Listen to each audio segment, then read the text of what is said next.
2:13 says this, greater love has no one than this, than to lay down one's life for his friends.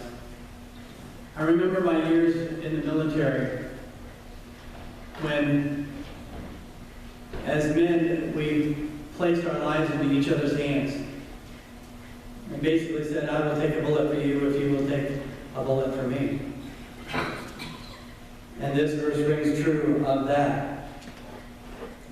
Romans chapter 5, verses 6, 7 says, you see, just at the right time, when we were still powerless, Christ died for the ungodly. Very rarely will anyone die for a righteous person, though for a good person someone might possibly dare to die. But God demonstrates his own love for us in this: while we were yet sinners, Christ died for us. It's interesting that Christ puts first us before his Son. And see, in this particular case, the reward is out there before the justice. Now, when you were raising your children, you taught them that if you clean up your room, you get this reward. If you do this, you get that. And that's pretty much what we're taught all the way through life. However, in this case, God does just the opposite.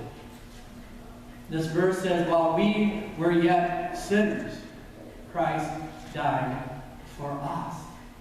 So what a beautiful picture of prevenient grace, of God reaching out to us before we reach out to God. Can you see the beauty of that? And so today we talk about love. This is the first of the fruits of the Spirit that I talk about. And it comes to us in this beautiful verse that we all know, John 3:16.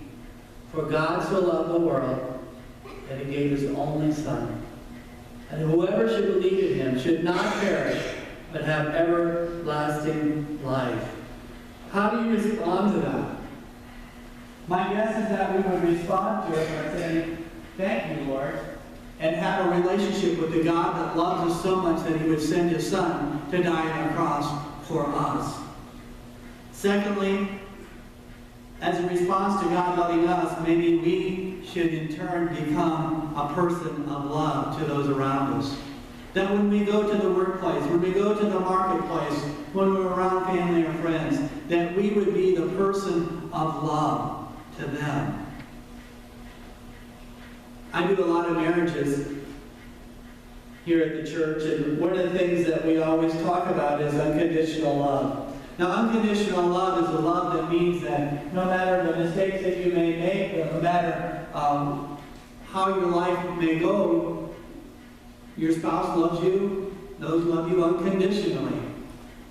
I remember my wife and I, when we first got married and we had young children, we decided we needed a minivan to truck around the 3 kids and go to soccer games and baseball practices. And so I had saved our money up, and we actually saved enough up over a couple years that we bought a brand new minivan in cash.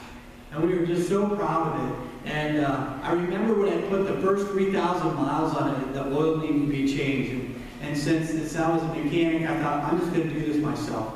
And so I bought the ramps to drive up on to get underneath the van. I bought the oil filter, the oil. I was just all set to go. And so then I slowly got the van up on the ramps and then punched the gas just a little bit too much and went over the ramps. And that kind of ruined the front end of my brand new van. And that was a major mistake, and I thought, what in the world is Nancy going to say to me? And she's just going to chew me out for this. But you know something? Nancy came out and said, you know, that's why we have insurance. You know, mistakes happen. And so she loved me unconditionally, even though I had made a huge mistake. She loved me unconditionally. Another thing I like to share with couples when they're getting married is 1 Corinthians chapter 13. 1 Corinthians chapter 13 is the love chapter. And so I talk to them about this unconditional love and helping them understand and realize that they're going to make mistakes. And that as they make mistakes in their married life, to forgive easily and to get back together. And then we walk through this beautiful passage in 1 Corinthians chapter 13, verses 4 through 8, where it says, love is patient, love is kind. It does not envy, it does not boast, it is not proud, it does not dishonor others, it is not self-seeking, it is not easily angered, it keeps no records of wrongs. Love does not delight in the evil, but rejoices with the truth. It always protects, always trusts, always hopes, always perseveres. Love never fails. Isn't that a beautiful passage? And we've heard it over and over again. We think, yes, that's the definition of love. However, I want to ask you today, how are you doing in the love category of your life? If you were to take this passage and I were to say, okay, here's how you can test yourself. And what I want you to do is I want you to read through this passage and place your name where the word love comes into play. And that would sound something like this. Bob is patient. Now, I'm in trouble already. Okay? But it also sounds like Nancy is kind. Bob does not envy. Nancy does not boast. She is not proud. Bob does not dishonor others. Nancy is not self-seeking. Bob is not easily angered. Nancy keeps no records of wrongs. Bob does not delight in the evil, but he rejoices in the truth. Bob always protects. Nancy always trusts. Bob always hopes. Nancy always perseveres, because the love that Bob and Nancy has never fails. And so it's a wonderful test for you as a married couple or even as an individual to see how you're doing in that category of love. I find it interesting that of the fruits of the Spirit, as we read that passage, that love is the very first one. Without question, if you don't have love in your life, if you're not a person of love, then how are you going to be a person of kindness? How are you going to be a person of goodness, of self-control, if love is not the foundation of your life? And so Paul was smart to make sure that he put it first. Now, I want to begin to close by talking about the sacrifice of one person giving his life for another. How many of you, and you don't need to raise your hand, but how many of you, if you were asked, would you take a bullet for someone else, how many of you would be so eager to say yes? Maybe if you said how many of you would take a bullet for your spouse or your mom or dad, we would be more energetic perhaps to do that. But that's a tough commitment to do that. But that's what Jesus did for us. His life was taken for us because he loved us. There's a beautiful story, it's a true story, about the coastline of Scotland in 1910, over 100 years ago. Many ships would be shipwrecked through violent storms as they were dashed up against the rocks. This small Scottish community had men who would get into small lifeboats and race out in the storm with their own life in danger to save those who were shipwrecked.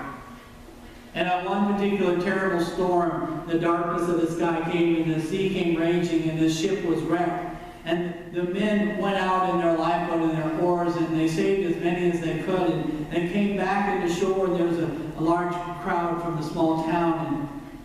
And the captain of the rescue team said, we need to go out again. There's one person that's left, one man, because we couldn't take one more person in the lifeboat or it would have sank us all. And these men here are so tired, I need to get some fresh arms to help me go save this one man that's left. Who will step forward? A couple of young Scotsmen stepped forward and said, we will help. And then this one strong young man named John said, I will go too. As soon as John said that, his mother, an older lady, stepped forward and said, John, please don't go. You know your father. We lost him at sea. And a year ago, we know that your brother William went to sea and has not come back, and more than likely he has perished at sea. You are my only son that's left. Please do not make me a widow without any son. And the son gave his mother a hug and kiss and said, Mom, I've got to go. I could not go and think another man is out there and needs to be rescued. So he jumped into the small vessel and they began to row out there. And about an hour later, they could see that the rowboat was coming back. And as they got closer, someone yelled, "Were you able to save the one man?" And they got closer, and then finally John stood up and said, "Yes, we were able to save the one man, and tell my mother that that one man was her son, my brother William." True story. True story. And so one man gave his life to save, and it ended up being his brother. And I think that is the greatest type of love that we can talk about today. Now, I want to shift gears a little bit. And although we talked about the kind of love that God gives us, the sacrifice of His only Son, I want to talk about love in general. And I want to talk about our culture and our country right now. I am 58 years old. Many of you in this room are 20, 30 years older than I am. Some of you in this room are 20 and 30 years younger than I am. Never before in my life, and I would venture to say that maybe perhaps for most of you, never before in your life have you seen our country in such a divide. And so much pain, and so much hurt. Is it because of lack of love? Those of you that are older than me remember, as I was a boy, to live through the latter part of the 1960s and the 1970s when we were divided again. Let me remind you of some of the things that were going on. The Vietnam War, that some were in agreement with, some were opposed with. The Civil Rights Movement. The killing of Martin Luther King, John F. Kennedy, President, and his brother Bobby. The impeachment of Richard Nixon. And in 1973, the beginning of the abortion debate. We were a dividing country at that particular time.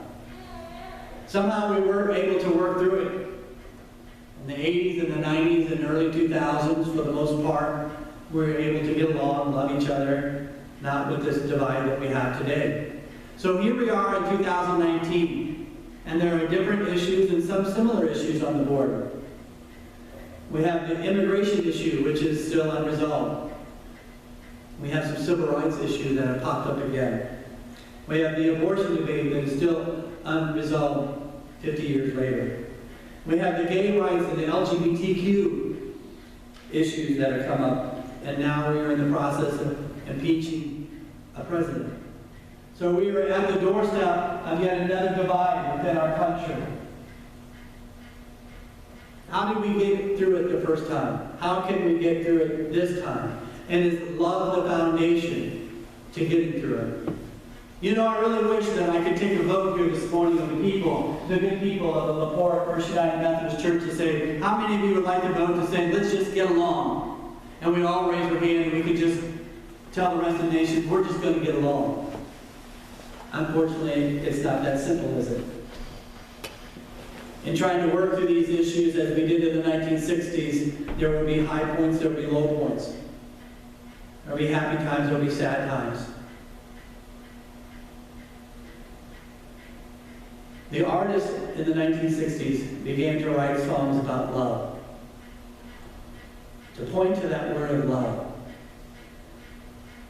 I saw a movie Nancy and I did not long ago about the Beatles. And they wrote a song in the 1960s that went something like this. All you need is love. All you need is love. All you need is love. Love. Love is all you need. Could it be that simple? Could it be that simple that the answer to getting together, to working through these issues, is simply loving each other? There's another song that was beautiful in that particular time in the 60s by Burt Bacharach. It went something like this. It was, what the world needs now is love. Sweet love, it's the only thing that there's just too little of. And I wonder if that same truth is today, that maybe there's just too little love in our world, in our country. And so I ask you that if the fruit of the Spirit for the Christian, if this is the character flaw, that, not character flaw, but if this is the character that we need to build upon, the first one, let it ring out true in our lives, that we would be a people of love everywhere we go. 1,000 years ago, there was a theologian named Augustine. And he asked the question, what does love look like? What does love look like? And here's what he said 1,000 years ago. He said, it has hands to help others. Love has feet to walk along and help the poor and the needy. Love has eyes to see the misery of others and to lift them up. Love has ears to hear the sighs and the sorrows of men and to help them. That's what love looks like. And if that's what love looks like in 1,000 years ago, can that be what love can look like in 2019? And I say yes. I say yes. Let us be a people of love. Amen? Let's pray. God, help us to be a people of love. To love our neighbor as ourselves. To love our enemy. We pray for our country that we would get through these issues. That we would become like-minded. We pray for our leaders. We pray for the people of the United States. And may God bless America. Amen. Our closing hymn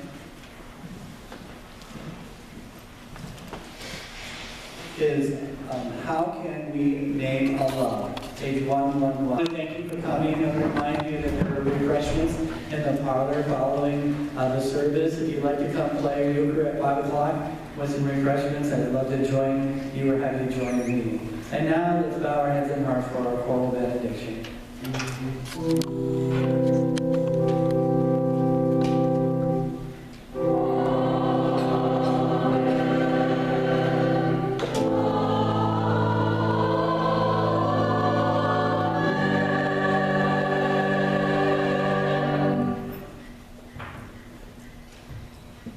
Grant us, O Lord, a mind to meditate on you, your eyes to behold you, ears to listen for your word, a heart to love others, and a life to proclaim that you are God of love.